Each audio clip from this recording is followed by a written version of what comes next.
Welcome back, friends, to the new homestead shop. This is where it begins. The first video of building the new shop soundstage. So we're going to be doing framing today, building some walls, getting the compressor set, and all that sort of thing in prep for the car decking. So let me show you the lumber package. We'll go over and get the tools set up, and we'll start shooting down some bottom plate.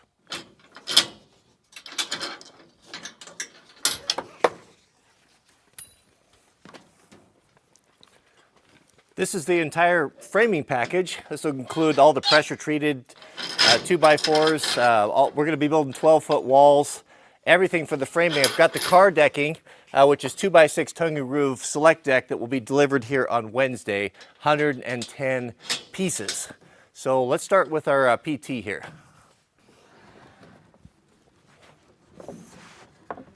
Well, the old F-250 is paid for itself so many times. I bought it probably about 15 years ago. Paid $4,000 for it. It had a canopy on it and some sideboards, accessories and things that I pulled off and put on Craigslist, and I made about $1,000 off of that stuff. So when everything was said and done, it was about a $3,000 truck.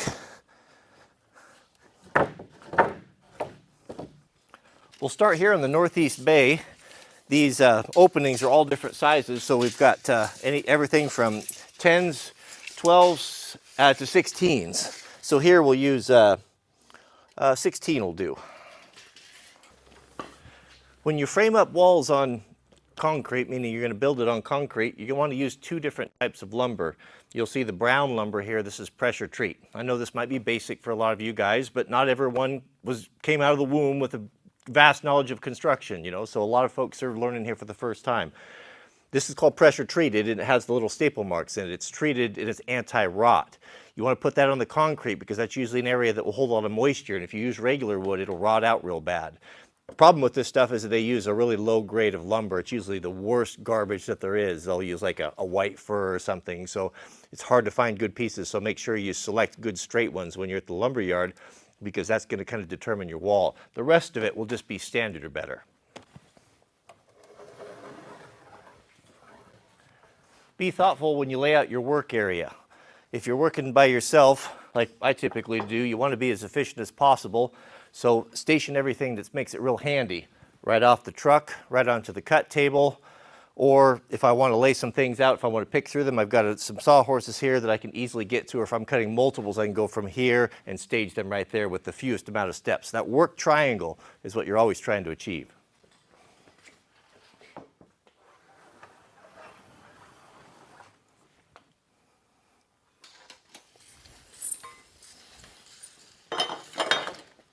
You want to figure your material pretty closely. My dad is a master at figuring lumber packages with almost little tiny waste.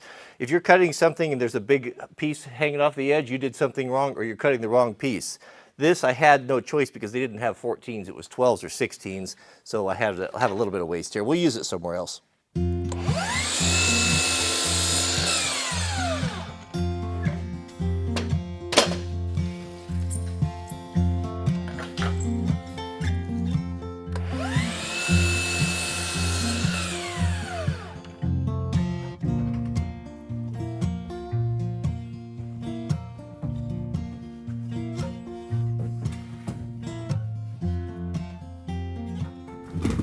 To secure the 2x to the purlins, which are steel, we're going to use these self-tapping screws. These are 1 inch. Now these are really handy, guys, because if you look and see, they actually have a little drill bit built in on the ends, and they'll cut through steel pretty good.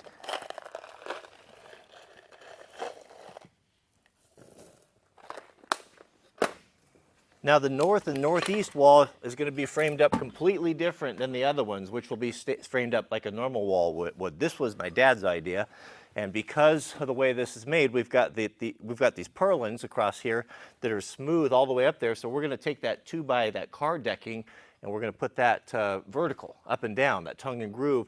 And I want to have these 2x on here so we have something to nail into, because we're going to toenail through those tongues so we don't see any fasteners, because this is going to be the backdrop for our shops. So I'm going to secure these is just run a self-tapper up through the purlin, bring this out flush, and then that car decking will go right on here nice and neat.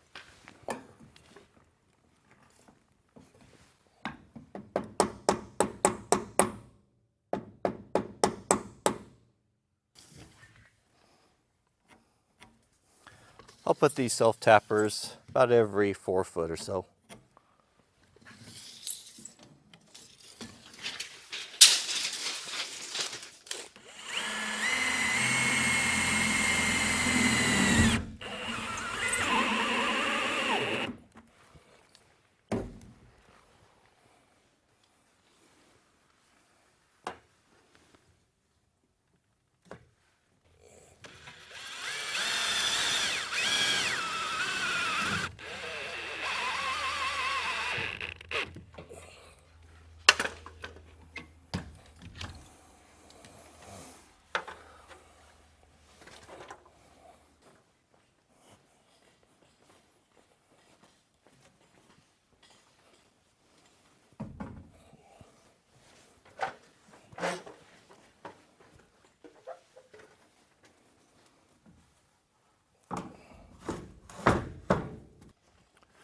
Welcome back. If you didn't guess already, it's the next day.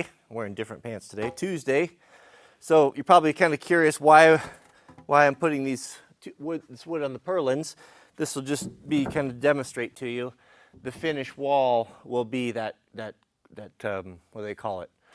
Select deck. It's a 2x6 Doug fir with a T&G groove on it and a V groove that they use for like exposed floors on timber frames and places where you want to see the floor or even the ceiling exposed in a lofted area. It's really pretty wood, and it'll be here Wednesday, I think. So just to show you, those pieces will be 12 foot, and that will be right there, the top of the wall. So that gives us plenty of space there to shoot wide angle, and it's going to be a beautiful finish. And I love nothing more than working in the midst of Doug fir. So that's kind of why we did that. And I had to, oh, good grief, man, I don't know if I'm going to be doing anything today.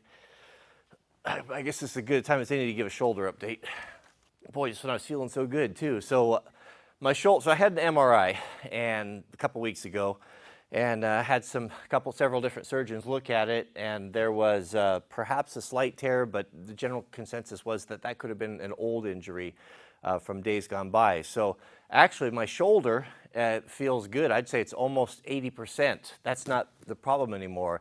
It's it's just taking my breath away. I thought it was feeling good. So when I was pushing up like this with those self-tappers on those 2x4s, and oh my goodness, I got a pain between my shoulder blade, and that's right where I hit on the corner of that box. If you don't know, I was going back on a swing at the house, and the rope broke, and I had the sweet loaf on my lap, and I came back full force, almost like running speed, onto a point right here on that box, and I just did something to really aggravate that. And it's hard to breathe. I'm gonna have to. I don't know if I'm gonna be. I don't know if I'm gonna be doing any more of this today. Obviously, that's a mistake. So let's go over and take a look at the bottom plate. Typically, I can push okay, and I'll show you what a TAPCON is and how we're mounting that PT to the slab. To secure this bottom plate to the slab, I'm using they call it a TAPCON, which is typically all the ones I've seen are blue. It's a concrete screw that you put in that holds pretty good. These are 3/16, and it comes with, if you buy the larger kits, it comes with a bit, a special bit that's a masonry bit. This is a hammer drill. If you don't have a hammer drill, you might check your cordless drill. A lot of the cordless drills have a hammer feature, and being that it's this small, you can typically do this with a pretty standard drill. But what I'll do is I've got this marked out every 4 foot, and we'll drill a hole.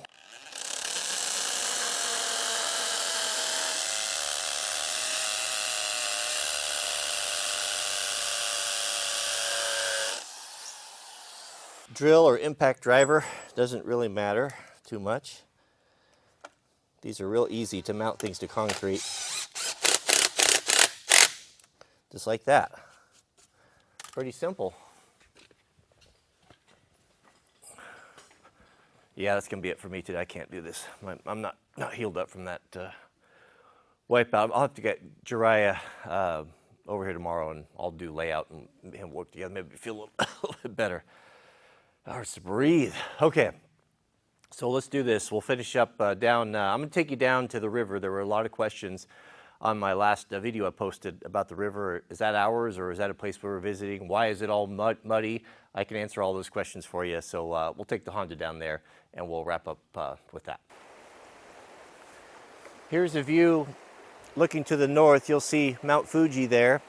And this is the river that runs through our property. Actually, this is the border. The property on the other side does not belong to us. We have a little over half a mile of riverfront, meaning that that makes up our northern border of our land. It's it runs year-round. It's a full-fledged proper river. Salmon, trout, steelhead. I've been told by the locals the fishing is quite good here. I'm very much looking forward to that. Some folks ask why it was so muddy. It's actually not muddy, it's glacial. Glacial rivers, meaning that they're fed by the glaciers up on the top of the mountain, are always a brownish or a green color. There's a lot of minerals and silt washed down as it comes down the mountain. If you see a river that's clear, typically that's spring fed from a spring. So that's the difference. It's not dirty or filthy or stirred up or muddy. It's a glacial river, and that's kind of the way it is. It's exceedingly cold, not too far above freezing, and just a beautiful, beautiful river. Folks ask about hydro potential. No. Water rights in the west and river access is very, very tightly controlled, especially when you're talking about fish-bearing streams. You don't touch the rivers. You don't mess with them. We have a lot of timber and trees that have overgrown that we will manage and trim, but we'll not be doing really anything with the river other than just fishing in it and enjoying and sitting by it. There's nothing that needs doing. It's quite lovely as it is. So there may be an exception for passive hydro. I don't know. I'll look into it. I don't know. Maybe a guy could do a water wheel, something that doesn't really affect the fish stream, but I kind of doubt it. It's not likely. Is the water drinkable? Well, as drinkable as glacier water can be, probably better than some of the stuff we have in Michigan, but of course you'd want to filter it. Some other folks ask about canoeing, kayaking. Yes, actually world class, some of the best in the world. We'll be sharing that with you too. We just have so much going on with the move. I can't even begin to scratch the surface of what we have access here to. So I hope this kind of explains a little bit why we decided to make the move. You know, it comes down to this, is that I think that America as a whole is going to be in decline. We've reached the high water mark, and I don't think things are going to get better. I'm not fearful. I'm not worried about it. It's just those of us that are people of the book or people of the faith, we knew this was coming. It's time to get prepared for it. So for us, we wanted to have land and be in a place where we can get our family together. You know, Mrs. W and I want to, while we're still capable, to make sure that we provide a home and land for Jack as well as the Sweet Loaf. We're strongly, hopefully, encouraging our family. My parents are, even considering, nothing's definite yet, but ultimately we'd like to have all of our family, there was a hay truck, here together on this bit of land or at or nearby with like-minded people. This is a community that is very capable of feeding itself in any situation without any inputs from anything else.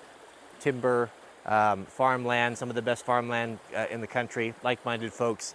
It's the whole package, and that's why it took us a long time to find it, but that's why we're here. So I'm, of course, a little bit sad, leaving the other place. It was absolutely beautiful, and I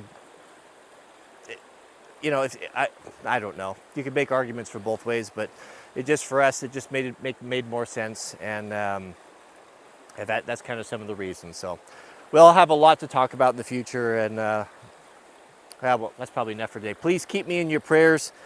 Pray that I can get some healing on this injury, and so I can do the work that I need to do. But that's it. Thanks for watching. We'll see you guys in the next video.